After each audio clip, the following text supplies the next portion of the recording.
Yes, God. You wanna mona kili kamo yako kama amona kina esami selo bato batele mi bazako sami sama na buku oyo ya bomo. Oh, come on. Kukutana.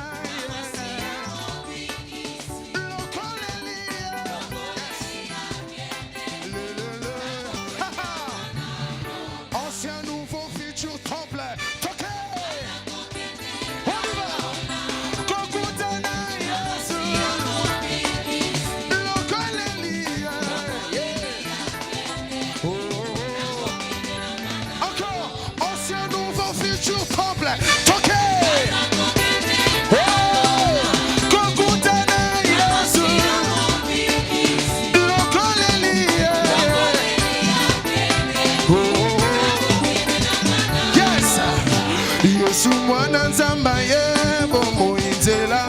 Yesu mwana nzamba ye bomo inzela. Yesu mwana nzamba ye. Yesu mwana nzamba ye bomo inzela. Oh Yesu mwana nzamba ye nabeta mapoko. Yesu mwana nzamba ye bomo inzela.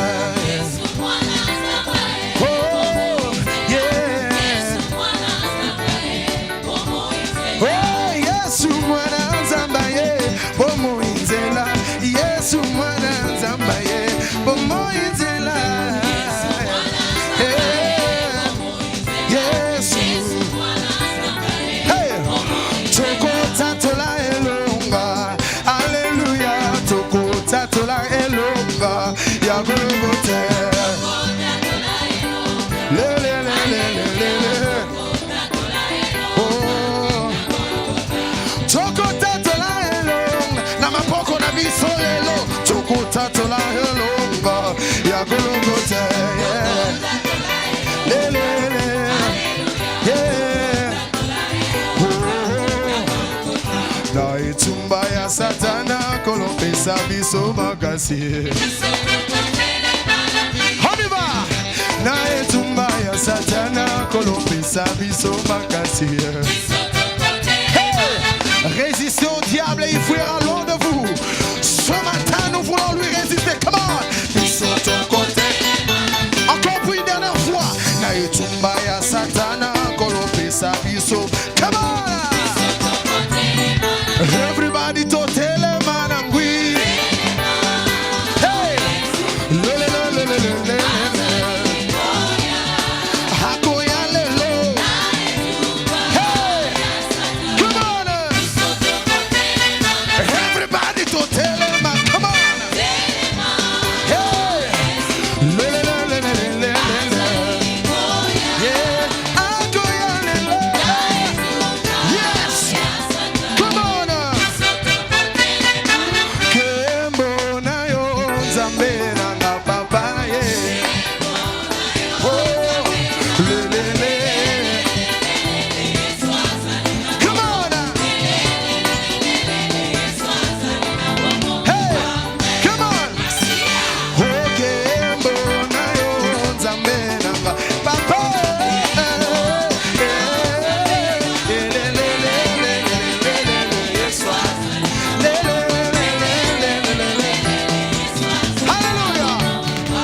Est-ce qu'on peut chanter juste avec l'ensemble? À nous. Yes. Plus fort que ça. Gloire à Jésus. Pour une dernière fois encore. Ok, mbonayo nzambe nanga papa ye. Le le le le le.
Jérusalem, Mokaya Sika.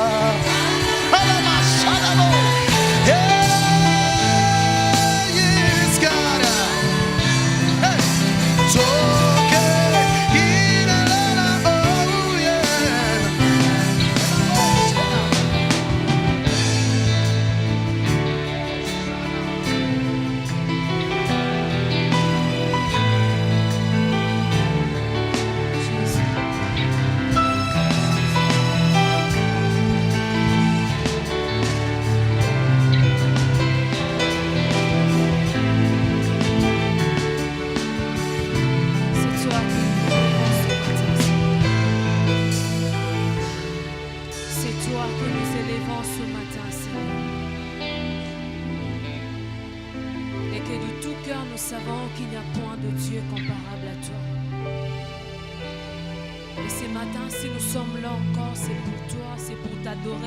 C'est pour te célébrer, c'est pour te louer, c'est pour t'acclamer, c'est pour pousser des cris de joie à ton honneur, c'est pour élever ton nom parce que tu règnes à jamais.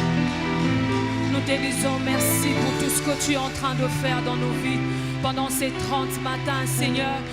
Nous te bénissons pour tout, Seigneur, pour tout, Jésus, pour tout, Éternel,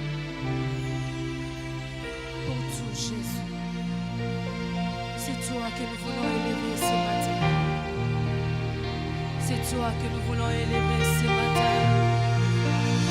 C'est toi que nous élevons. C'est toi.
Celui que j'aime tant, dans mon cœur coule un amour profond, et pour celui que j'aime tant, dans mon cœur coule un amour profond, pour celui que j'aime tant. Dans mon cœur coule un amour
dans les péchés,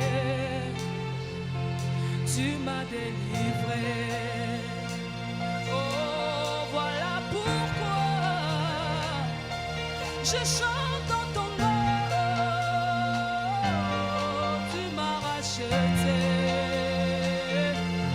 Je suis fier de toi. Oh, je t'ai maudit. Tu m'as béni. Oh, j'étais dans les péchés. Ah ouais, tu m'as délivré. Oh, voilà pourquoi je chante en ton nom. Tu m'as racheté. Je suis fier de toi dans mon cœur.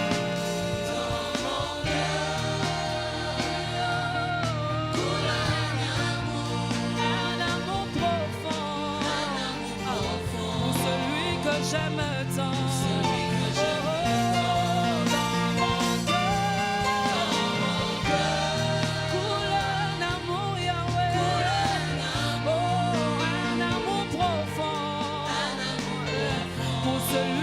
J'aime tant. Comment il s'appelle? Jésus. Oh, il m'a monté, ma Jésus. Dans la moyenne, Jésus. Il a conquis mon cœur. Oh, comment il s'appelle? Jésus. Oh, il m'a monté, ma Jésus. Yahweh, dans la moyenne. Yahweh, il a conquis mon cœur. Comment il s'appelle? Jésus. La montagne sous Jésus. Dans la moyenne sous Jésus. Il a conquis mon cœur. Oh, il s'appelle Jésus. Oh, dis-moi beauté, ma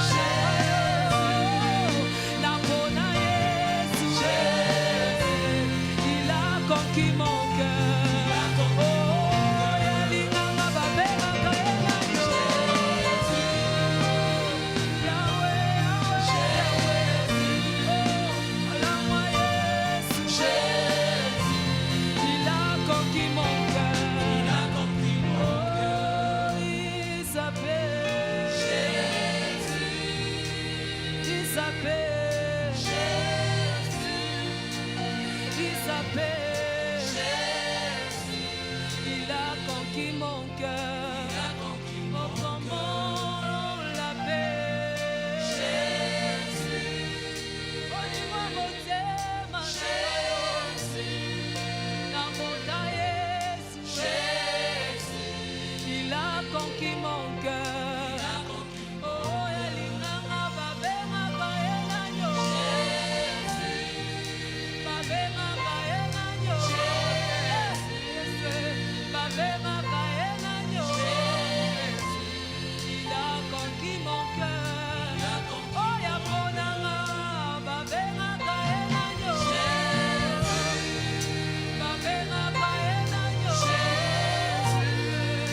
Babema Kaena Yo. Yahweh, il a conquis mon cœur. Oh, Yasalanga Nasala Babema Kaena Yo. Babema Kaena Yo. Babema Kaena Yo. Jésus, il a conquis mon cœur. Oh, Yasalanga Pona Sala Babema Kaena Yo. Nakoma moto pona ye. Molimo motema. Il a conquis mon cœur. Oh, Yandimanga Babema Kaena Yo. Babema Kaena Yo. Eboshaya. Babema Kaena Yo. Il a conquis mon cœur. Oh, Yandimanga ye. Babema Kaena Yo.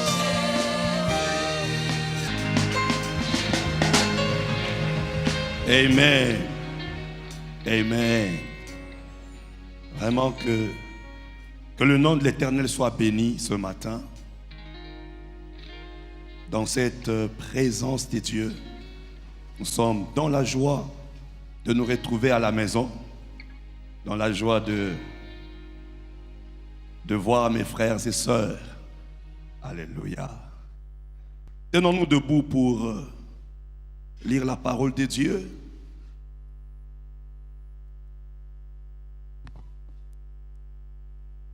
Nous sommes dans l'évangile selon Matthieu. Matthieu chapitre 24, à partir du 1er verset jusqu'au 14e verset. Comme Jésus s'en allait au sortir du temple, ses disciples s'approchèrent pour lui en faire remarquer les constructions. Mais il leur dit, voyez-vous tout cela? Je vous le dis en vérité, il ne restera pas ici pierre sur pierre qui ne soit renversée. Il s'assit sur la montagne des Oliviers et les disciples vinrent en particulier lui poser cette question. Dis-nous quand cela arrivera-t-il et quel sera le signe de ton avènement et de la fin du monde? Jésus leur répondit, prenez garde que personne ne vous séduise, car plusieurs viendront sous mon nom, disant, c'est moi qui suis le Christ. C'est votre Bible soulignée cette phrase parce que c'est là que va s'asseoir notre prédication, notre message de ce matin. Car plusieurs viendront sous mon nom, disant, c'est moi qui suis le Christ, et ils séduiront beaucoup de gens. Vous entendrez parler de guerre et des bruits de guerre.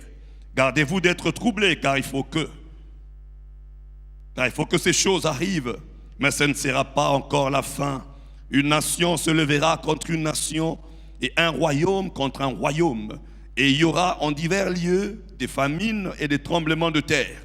Tout cela ne se fera que le commencement des douleurs. Alors on vous livrera au tourment et l'on vous fera mourir et vous serez haïs de toutes les nations à cause de mon nom. Alors aussi plusieurs succomberont et ils se trahiront, se haïront les uns les autres. Plusieurs faux prophètes s'élèveront et séduiront beaucoup de gens. Et parce que l'iniquité se sera accrue, l'amour du plus grand nombre se refroidira.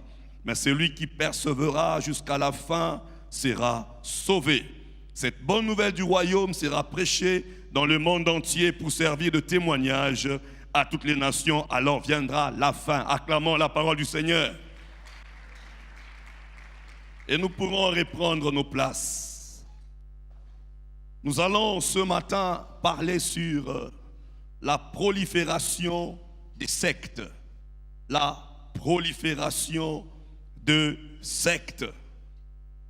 Jésus-Christ, prenant la parole, dira gardez que personne, il dira prenez garde que personne ne vous séduise, car plusieurs viendront sous mon nom.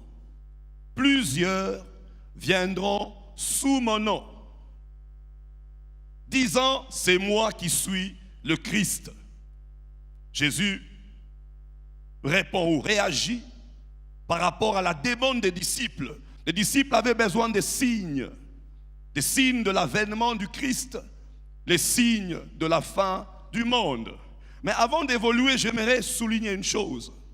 Puisque nous parlons des signes des temps de la fin, j'aimerais souligner que nous sommes dans la famille de l'eschatologie. Nous sommes dans la famille de l'eschatologie et en parlant de l'eschatologie, il y a plusieurs eschatologies. En d'autres termes, il y a plusieurs discours sur la fin des choses. Il y a plusieurs fins dans l'eschatologie. Amen. Il y a plusieurs fins dans l'eschatologie. Certaines personnes disent « j'attends la fin du monde », mais ils oublient la première petite fin qui est tellement importante. Lorsque nous allons dans Genèse, lorsque nous rentrons dans Genèse, là on nous présente la première importante eschatologie, le premier important signe. Et ce signe est directement lié à la personne. Ce n'est pas lié à tout le monde, mais c'est lié à la personne. C'est un signe individuel, un signe qui est attaché à tout le monde. Pendant qu'il y a des gens qui pensent que la mort n'est qu'un esprit de mort, mais nous les chrétiens, nous savons que la mort est aussi un rendez-vous qui nous permettra de rencontrer Jésus. Oh, j'ai pas entendu un amen. Je dis, la mort pour nous chrétiens n'est pas un esprit de mort. La mort est aussi un rendez-vous qui nous permettra de rencontrer Jésus. Dans Genèse au chapitre 3, verset 19, il est écrit « Car tu es poussière et tu retourneras dans la poussière ». Dans Ecclésiaste au chapitre 2, chapitre 7, verset 2, il est écrit « Mieux vaut d'aller dans une maison de deuil que d'aller dans une maison de festin, car c'est là la fin de tout homme. » Donc chaque fois que nous allons, chaque fois que nous nous rendons dans une maison de deuil, il y a un signe qui est lié à l'eschatologie, il y a un signe qui est lié à la personne, il y a un signe qui est lié à tout homme. Chaque fois que tu vois un homme qui est tombé, ce signe doit te rappeler qu'un jour tu tomberas, mais le problème n'est pas de tomber, le problème est où est-ce que tu passeras ton éternité. Cependant, aujourd'hui, lorsque nous allons dans des deuils, nous trouvons que dans les deuils, on fait la compétition même d'habillement au lieu de faire la compétition d'une bonne vie. Cependant, c'est là où on s'habille maintenant mal. Comme un jour, je m'étais rendu dans un deuil, je pouvais entendre des gens dire « Ah, matanga oyo, atamutuka mokote. Atamutuka mokote. » Et pourtant, l'homme le plus sage de la Bible dira, vaut mieux aller dans une maison de deuil. Car dans la maison du deuil, c'est la fin de tout homme. C'est-à-dire, il y a un discours eschatologique. Il y a un discours de la fin, et ce discours est lié à tout homme. À tout homme. Si nous ne mourrons pas, nous serons enlevés. Si nous ne mourrons pas, nous serons enlevés. Si nous ne mourrons pas, nous serons enlevés. Si nous ne mourrons pas, nous serons enlevés. Si nous ne mourrons pas, nous serons enlevés. Tout homme a une fin. Es-tu en train de préparer ta fin? C'est beau bien de dire Jésus-Christ, depuis qu'il a dit qu'il reviendra, il n'est toujours pas revenu. C'est beau bien de le dire. Mais cependant, n'as-tu pas vu des bébés ou de grandes personnes mourir? La mort n'a pas d'âge, la mort ne regarde pas l'âge, la mort ne respecte pas l'âge, la mort ne respecte pas l'argent ou la richesse d'une personne, la mort ne regarde pas la beauté ou à l'éloquence ou à l'élégance. La mort vient selon le rendez-vous qui a été déterminé. Bien aimé, ce matin, j'aimerais réveiller quelqu'un pour dire, tout homme dans l'eschatologie a une fin. Tout homme dans l'eschatologie a une fin. Il y a un langage qui est lié à ta vie, un langage eschatologique qui est lié à ta vie. Seul Dieu connaît quand tu partiras. Mais seulement il nous accorde encore le temps. Alors j'aimerais que chacun de nous, lorsque nous irons dans des maisons de deuil, que nous ne puissions pas oublier que l'homme qui tombe est un rappel. L'homme qui tombe est une interpellation. L'homme qui tombe est une interpellation. Une interpellation. Quand nous rentrons dans Genèse, on nous dit « Car tu es poussière, tu retourneras dans la poussière. » Et quand j'entre dedans, je me dis « Mais le corps nous trahira. » Alors je ne peux pas trahir Jésus pour le corps.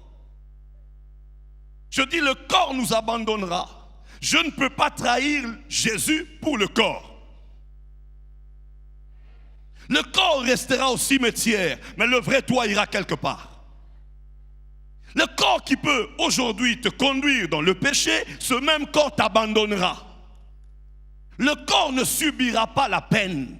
Le corps n'entrera pas dans l'éternité. Le vrai toi est spirituel. Le vrai toi ira quelque part. Le corps, bibliquement parlant, c'est une tente. Aucune personne n'a été enterrée avec sa maison. Oh, je dis aucune personne n'a été enterrée avec sa maison. Mais cependant, le propriétaire de la maison a été enterré quelque part. Même si on t'enterrait dans ta propre maison, tu ne vas pas y vivre. Alléluia. Alléluia. Lorsque je comprends la pensée, je me dirais, je ne peux pas trahir celui qui est mort pour moi, pour le corps qui m'abandonnera. Je ne peux pas trahir celui qui est mort pour moi, pour un corps qui restera au cimetière. Pour un corps qui restera au cimetière. Non, parce que l'homme est éternel. L'homme esprit est éternel. L'homme esprit rendra compte. Alors cette fin de tout homme, elle est tellement importante, mais cependant elle est négligée. Le diable fait de son mieux.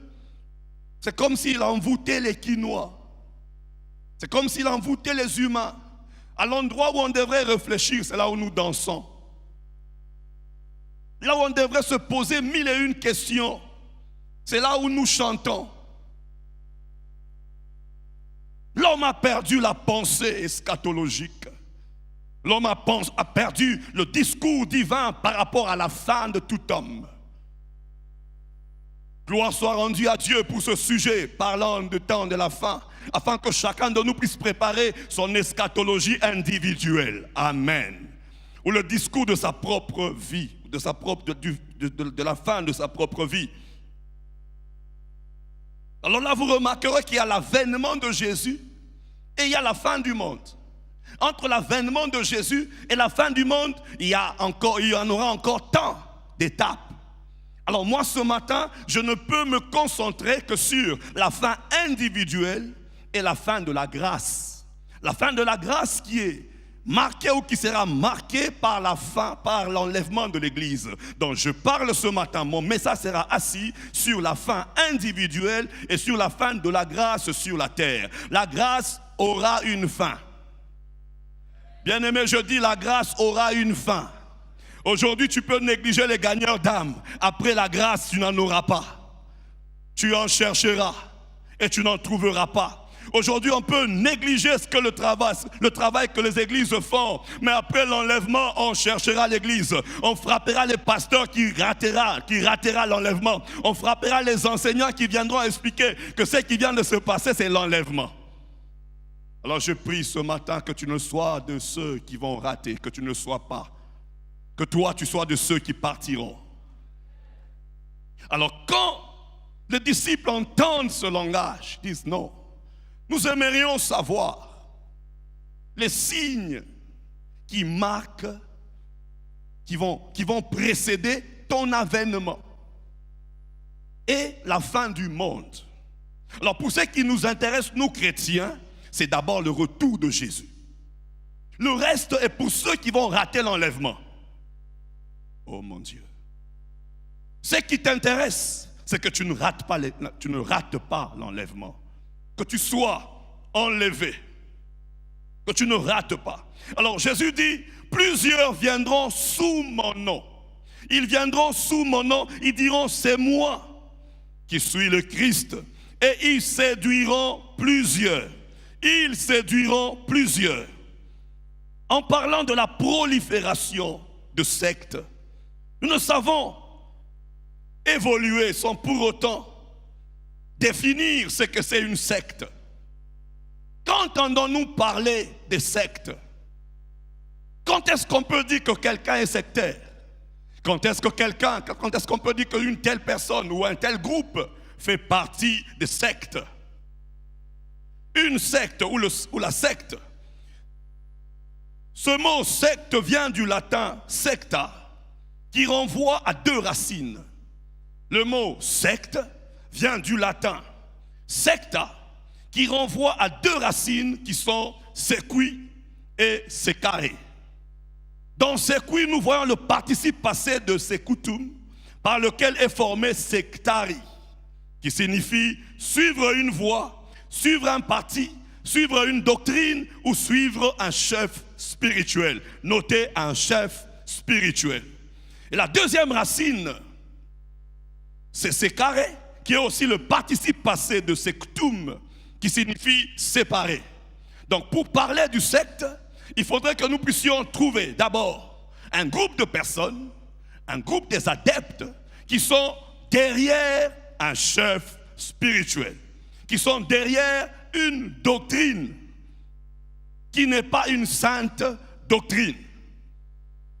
Et il faudrait aussi que nous puissions y attacher, couper. Donc ce sont des gens qui étaient dans la sainte doctrine. qui étaient dans la parole de Dieu et qui se sont détachés de la parole de Dieu, qui se sont coupés. Donc c'est cuit et c'est carré. En rapport avec ce qui précède, une secte est un groupe d'hommes séparés de la doctrine ecclésiale ou de la sainte doctrine pour suivre la doctrine des démons, pour suivre la doctrine d'un chef spirituel.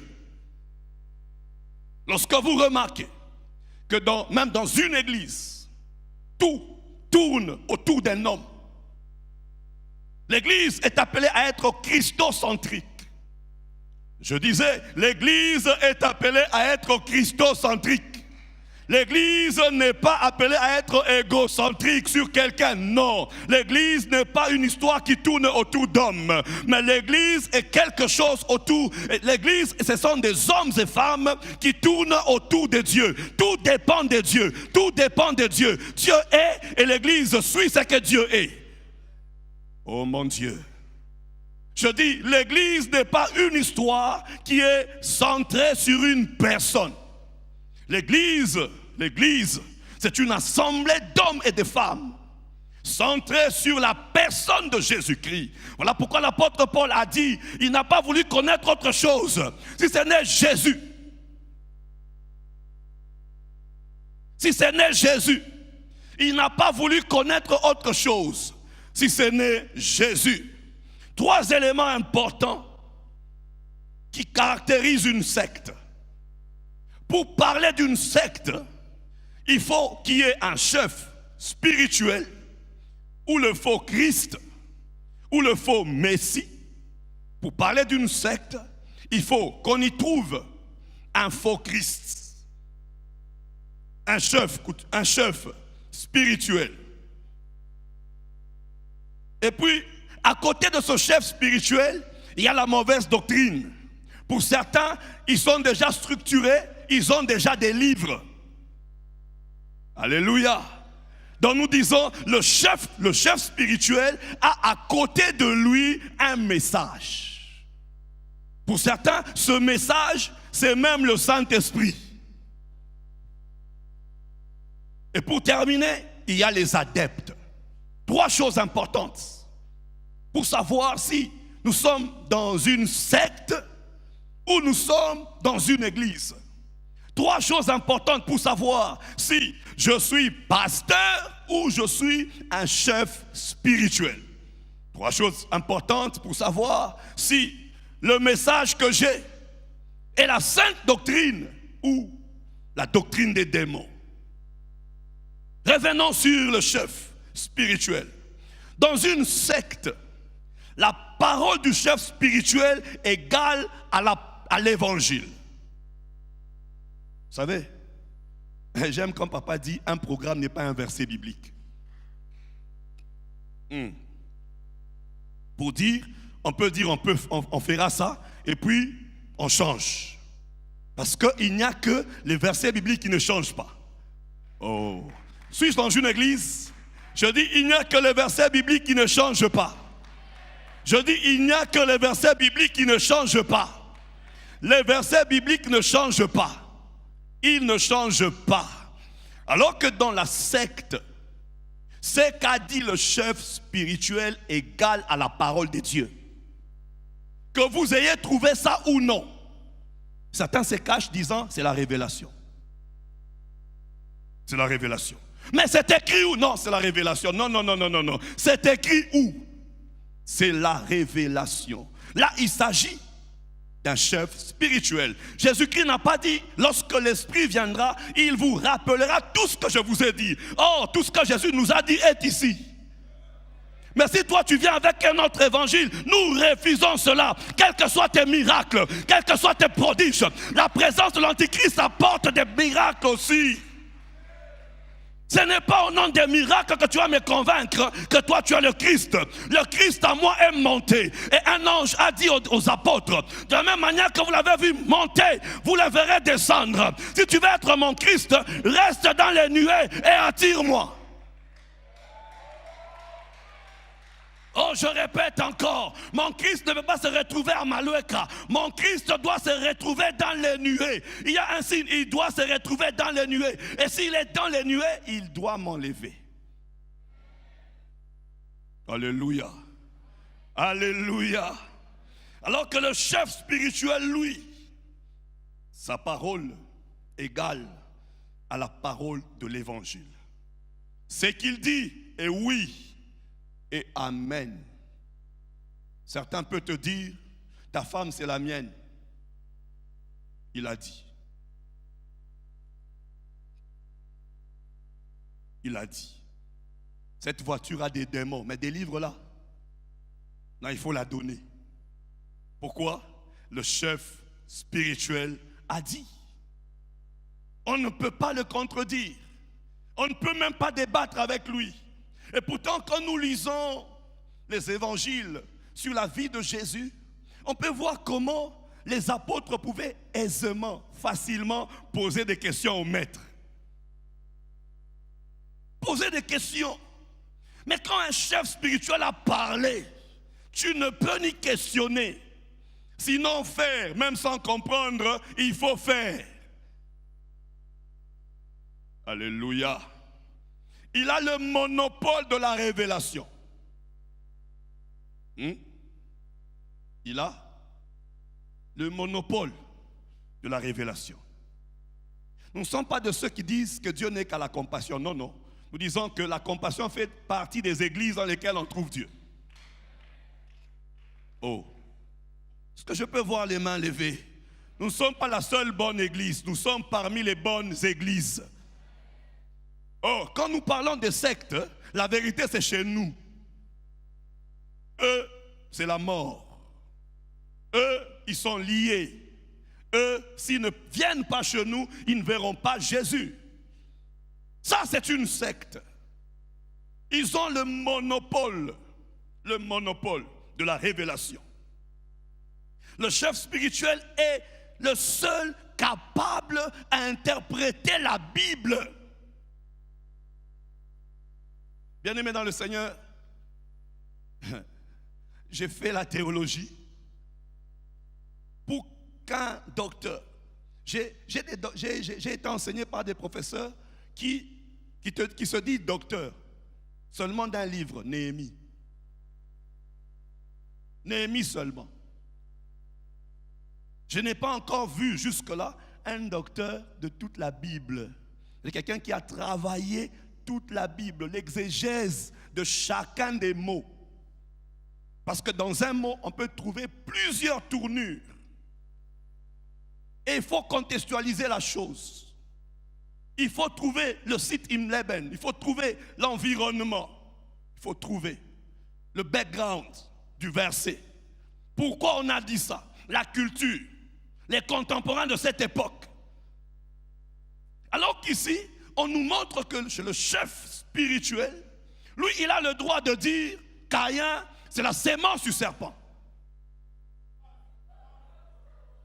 Et lorsqu'on dit, mais quand je lis Genèse 4, je peux voir que Adam connut Ève, sa femme. Tu es avec moi là? Genèse 4. Rien que le premier verset. Adam connut Ève, sa femme. Elle conçut et enfanta Caïn. Et ce que j'aime, c'est la suite du verset. Elle dit, j'ai donné naissance à un homme avec l'aide. Quelqu'un a vu ça? Avec l'aide. Dieu ne peut pas accompagner ce qui n'a pas commencé. Dieu ne peut pas achever ce qui n'a pas commencé. Là où Dieu n'est pas Seigneur, il ne deviendra pas. Ce qui n'a pas commencé, il n'accompagnera pas. Alors si Caïn, c'est l'union du serpent et de Ève. Pourquoi Ève a-t-il fait une telle déclaration? Qu'elle a donné naissance, elle a formé. Notre version parle même de former. Former. Alors, lorsque nous rentrons en hébreu, le formé de Ève et le formé d'Adam, quand Dieu a créé, a formé Adam, c'est la même chose. Il n'y a pas de différence. C'est comme si on disait, Dieu était en train de continuer le travail qu'il avait commencé entre deux personnes. Voilà pourquoi je déclare au nom de Jésus, dans la maternité, même s'il n'y a personne qui t'accompagne, n'oublie pas qu'au-delà de sage femme, il y a le Dieu qui a créé Adam, le Dieu qui a créé Ève, qui veillera sur toi. Alléluia. Je bénis toutes les mamans qui attendent famille maintenant. Je dis, je bénis toutes les mamans qui attendent famille maintenant. Et je bénis votre maternité au nom de Jésus. Dans la salle d'accouchement, il n'y aura pas de démons, mais il y aura la présence du Créateur lui-même. Il sera là, il vous accompagnera, il vous amènera là où il veut que vous arrivez. Alléluia.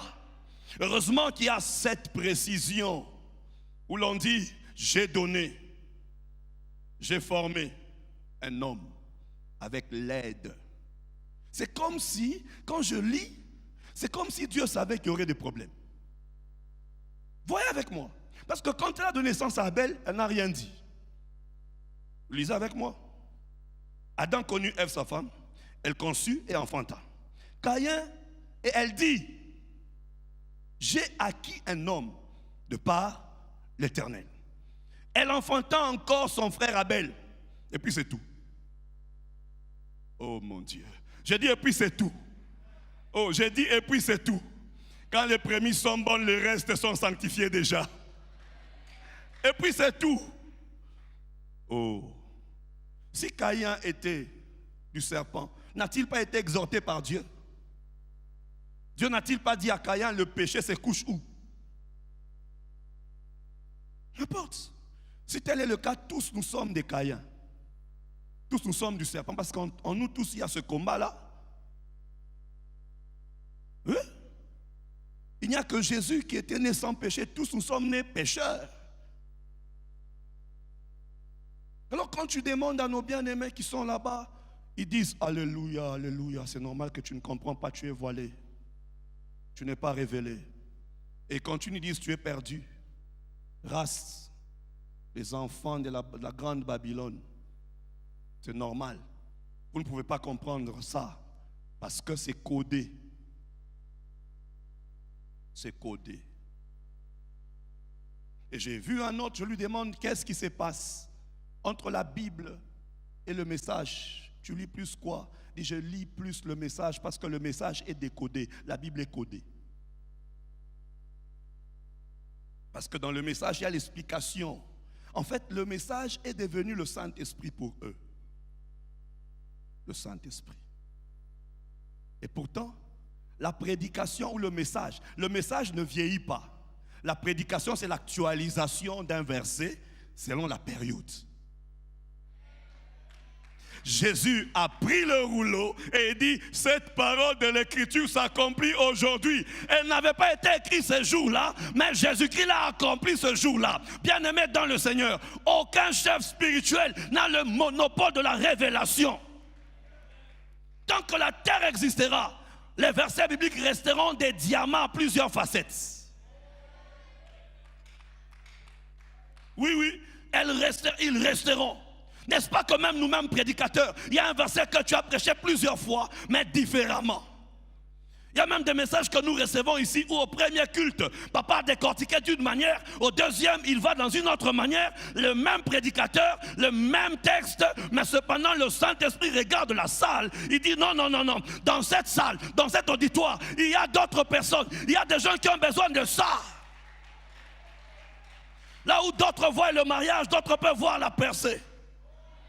Mais dans le même verset, alléluia, je refuse d'être coincé dans une secte, de ne parler que selon le Père spirituel, parce que le Saint-Esprit est avec moi. Alléluia, alléluia. Il est l'incarnation du Christ sur terre. Il est l'incarnation du Christ sur terre. Ça, c'est le chef spirituel. L'incarnation du chef, du Christ spirituel. Il n'est pas comme tous les hommes. Mais gloire soit rendue à Dieu. Car malgré les prodiges que Dieu a fait par les canaux des apôtres, quand nous lisons Actes 3, verset 12, Dieu pouvait faire des grandes choses. avec Pierre. Mais Pierre leur dira au peuple Israël, dit, pourquoi vous étonnez-vous de cela? Pourquoi avez-vous le regard fixé sur nous, comme si c'était par notre propre puissance? C'est dans la secte, quand un miracle est opéré, c'est à cause du chef spirituel. Mais dans l'église, quand un miracle est opéré, c'est Dieu qui est passé par l'homme. Dieu peut passer par papa, Dieu peut passer même par le premier fidèle arrivé. Parce qu'il est écrit, voici les miracles qui accompagneront ceux qui auront cru. En mon nom, ils chasseront le démon. Tu peux croire maintenant et commencer à chasser les démons. Tu peux croire maintenant et commencer à saisir des serpents. Tu peux croire maintenant et voir les miracles t'accompagner. Parce qu'il est écrit, voici les miracles qui accompagneront ceux qui auront cru en mon nom. Alléluia. Alors nous sommes de ceux qui disent, les miracles peuvent arriver partout, par le canal de tout le monde. Alléluia. C'est Dieu qui décide quand faire le miracle. Oh, c'est Dieu qui décide quand faire les miracles. Aucun homme n'a le monopole de dire maintenant je fais. Non, non, c'est Dieu qui fait. Quand vous entendez quelqu'un dire maintenant je fais, hasard sectaire.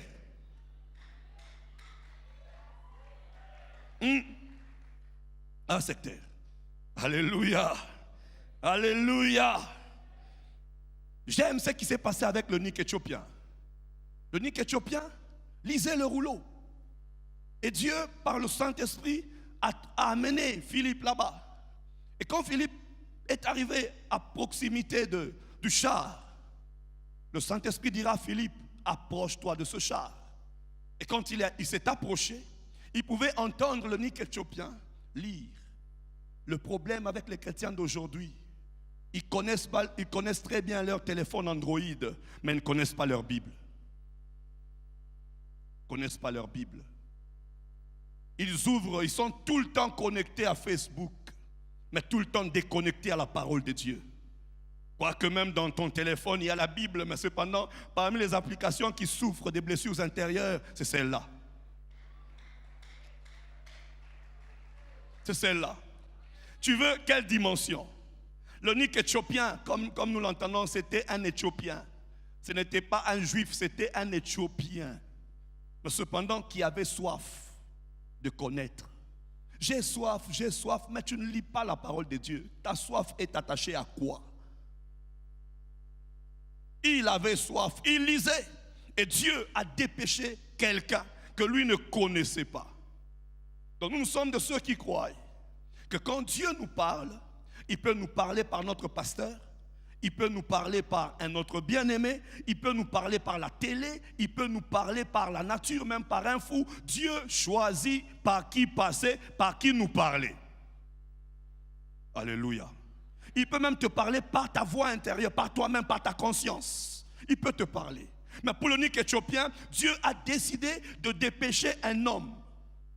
Ce qui est intéressant, c'est que lorsque Philippe a fini son travail, il a été enlevé. Ce qui est intéressant. C'est-à-dire, quand Philippe a fini, quand il a expliqué le rouleau, quand il a baptisé le Nick éthiopien, quand il a fini, la Bible dit, Dieu l'a pris. Il a disparu. C'est-à-dire, ce que Dieu veut de nous, c'est que nous disparissons. Lorsque tu rencontres lorsque tu exprimes une dimension de Dieu, lorsque tu vois la main de Dieu dans ta vie et que tu ne sais pas, le cache-toi, tu disparaîtras autrement. Le Nick éthiopien a été pris par Dieu. Comment? Excusez-moi. Philippe a été transporté par Dieu, mais le Nick éthiopien a continué sa course. Et je parie, il ne s'est pas rétrogradé. Aujourd'hui, il y a des chrétiens qui aimeraient seulement qu'il y ait quelqu'un derrière eux.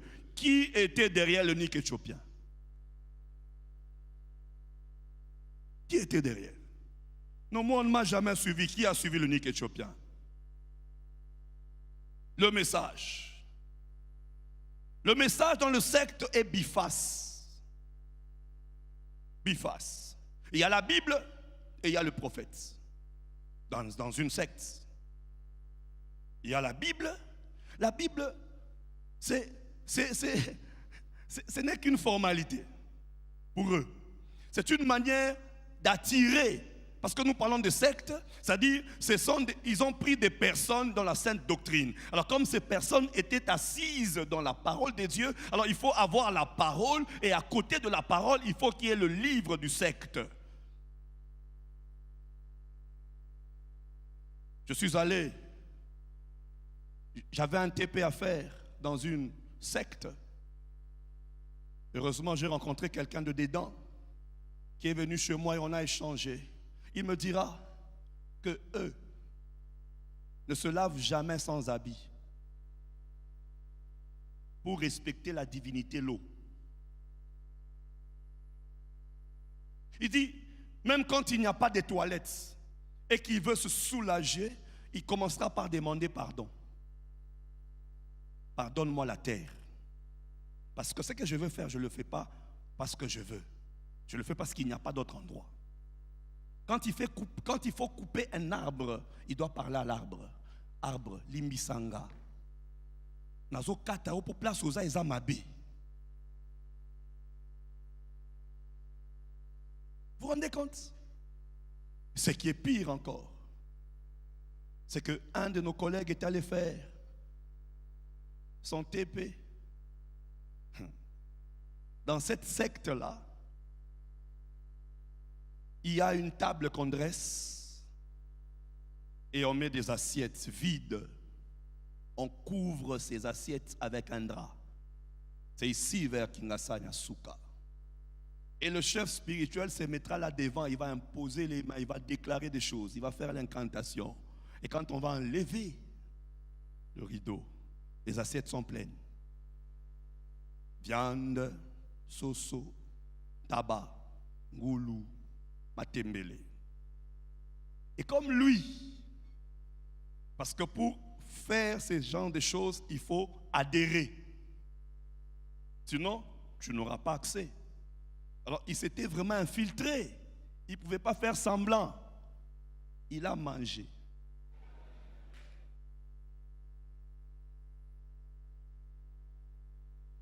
Vous imaginez. J'ai souligné ça pour dire que notre message n'est pas seulement assis sur les miracles. Les miracles accompagnent. Et non nous derrière les miracles, non. On a dit, voici les miracles qui feront quoi? Qui accompagneront. Dans la secte, on est derrière les miracles. Mais dans le christianisme, on est derrière Dieu et les miracles sont derrière nous. Amen. On peut acclamer le Seigneur.